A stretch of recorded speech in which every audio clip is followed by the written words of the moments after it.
Hello, this is Sean with JRT Fit, and we're going to talk today about muscles and how they contract. Okay, I like to back this story up a couple hundred years just because, it's more fun that way. But a couple hundred years ago, the theory was that our nerves, yes, I said nerves, carry oxygen through the body to the muscles. And when you make a muscle, that fills up with air. Now that's extremely laughable, and I hope you're laughing about that because it's really funny. The sad part about that is that the majority of the people today believe something that's just as laughable.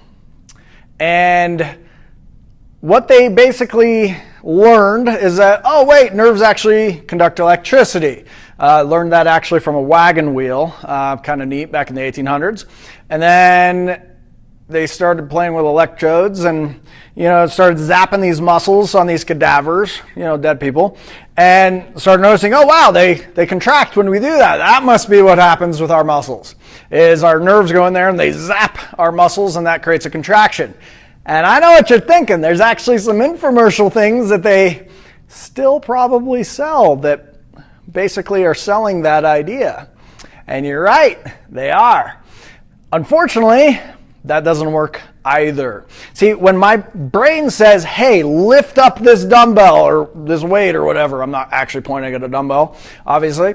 I'm sending acetylcholine across the neural synapse. Okay, past that neural synapse, there's no electrical signal, nothing got zapped. So that's it, no more nerve after that. The acetylcholine says, hey, release calcium out of the sarcolemma or the sarcomere. Okay, what's a sarcomere? Well, your muscle fibers have these big cylinders called myofibrils. And the myofibrils have all these little cylinders inside of them. Okay, and those little cylinders inside of them are these little protein filaments called myosin. They butt up against each other, and then actin, and the myosin actin generally are shown overlapping like this. So you have the actin over here, myosin, actin, myosin, myosin, actin, and from here's a Z line to here's a Z line. So from Z line to Z line, that's one sarcomere. Did you get that visual? So basically, calcium gets released in here.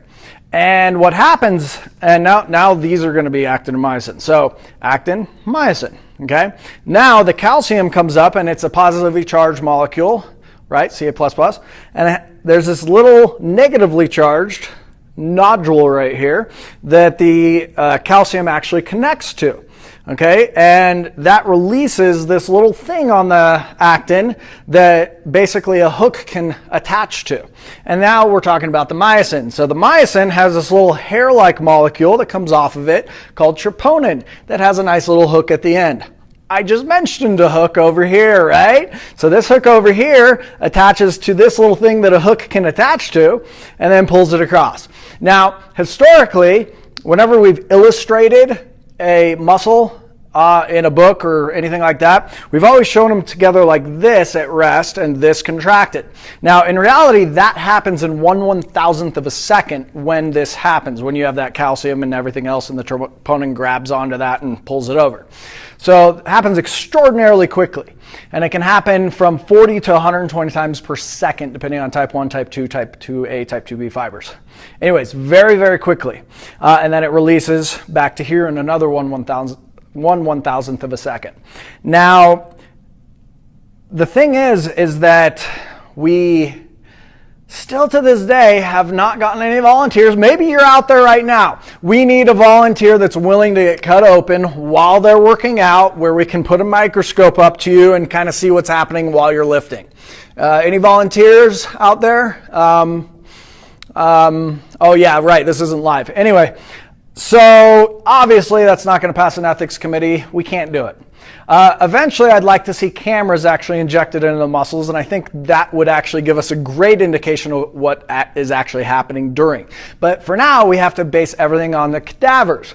Now, a while ago, I was reading this study that talked about the actual basically sarcomere position, so the overlap of the actin-myosin filaments when you're stretching a cadaver.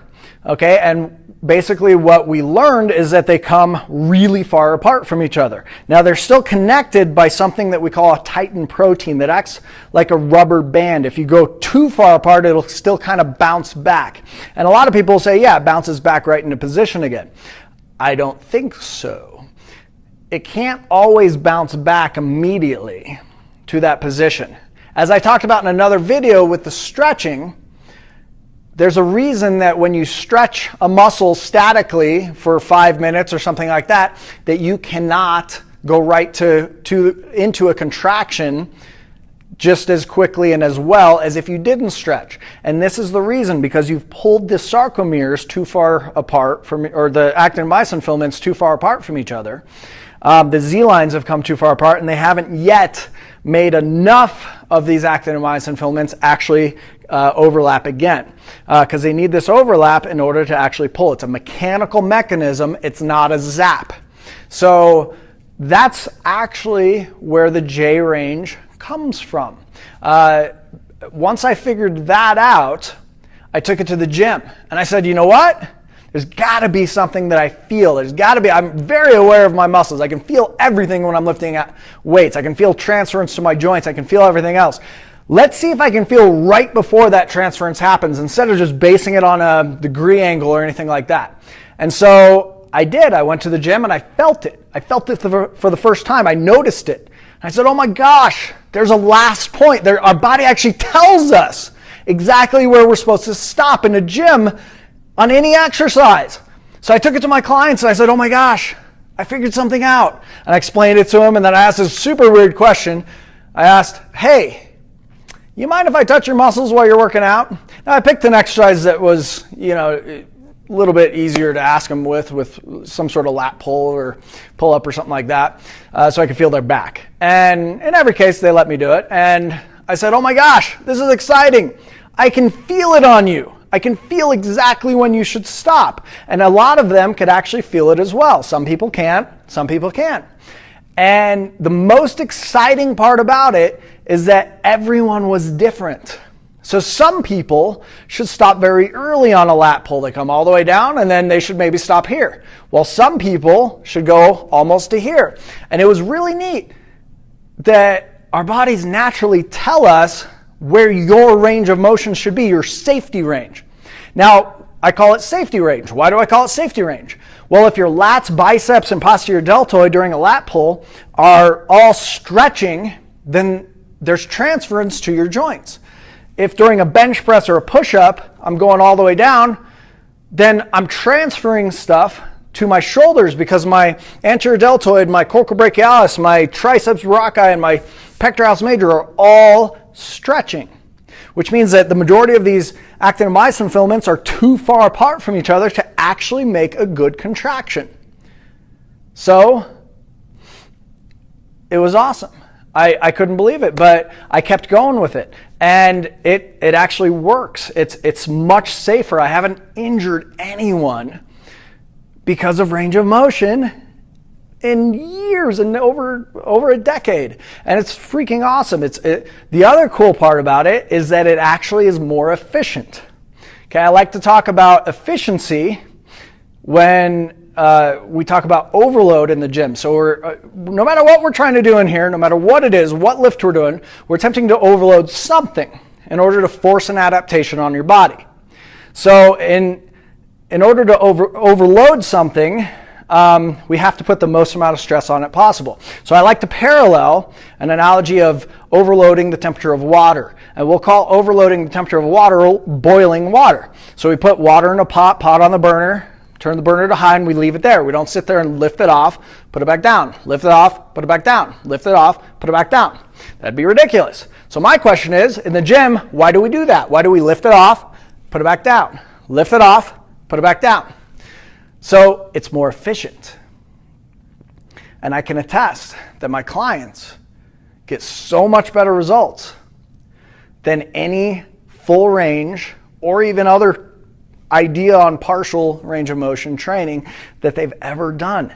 And it's super exciting being able to actually not hurt anyone while you're giving them the best results ever. Now, I'm not saying that everyone in my entire industry is wrong for doing full range of motion. I completely understand why they believe that. I completely understand why they still teach it. But someday, everyone will realize that this is actually more efficient. And I'm totally cool with figuring out finding something that's even more efficient than my J range. If someone can objectively prove to me that something is better and safer than my J range, then great, we'll start doing that. But until then, keep it safe.